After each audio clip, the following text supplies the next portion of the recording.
Vakti erteki kıyametin Allah tebaraka sataşmalı. Her kim Huda Teala yeki barmalı şoň ýaly. Arada leyse beynehu tercüman, beynehuma tercüman, arada mutercim yok. Her kim öýle kepleşek Allah Teala bilen. Odan ferişleri edilden togaplamadanny. Şunu getirip bukça, kanar, çuval, şoformar, kite şeyle tedirlap ettirler. Sen de berden barýarsyň Allah tebaraka huzuruna.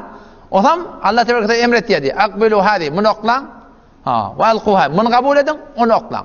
Onu kabul edin, bunu oklan. Ferişler kanamış çekti ya Allah. Ve izzetike ve celalik. Ya Allah kulluğuna hatam. Senin adamatına hatam. Ya Allah şunun edeni işini mi diýerdik? Etmeden yadamdak. Allah Teala nemi diýip açacak diye, menden şirimde diýip açacak diye. Şu okla diýerler mi ara? Menden şirimde diýip açacak diye Müslüman. Odam şu taýdan inşallah iki daat asıl zindagimizde bile iki daat.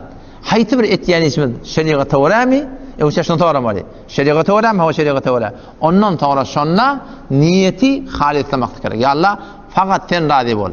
Ve ne kadar kavi her bir etýän işimizde şu niyet saklamak. Men haşa gurrun mene gelýän. Haşa gurrun bilende şu başlamakan niyetini dogurlasan. Manýam. Her bir haýty bir haýry işte birine eline su wagt ýardyň, birine salam berýärdiň.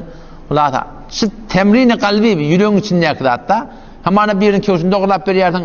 Haýty bir haýry iş edende ya Allah sen razı bol. Ya Allah sen razı bol. Fakat şunu ýürege döwmek musulmandygyň beter bir ulaqam bir derece Allah tebaraka ve teala yani. İnşallah şonun bereketine ne bolacak bu yani? Dünyamızda abat bolacak, ahiretde abat bolacak. Allah tebaraka ve teala şun hakkında sıraatın ve Kur'an'da ne kadar şu mesele muhim, ihlas diyen zat kesine yerlin mesal verip Allah tebaraka ve teala şun öwürläp getiriyor biliyor musun? Şun muhimligini belli etýär musulmandygyň. Allah temizce tawfik versin. Vesselamu aleyküm ve rahmetullahi ve berekatuhu.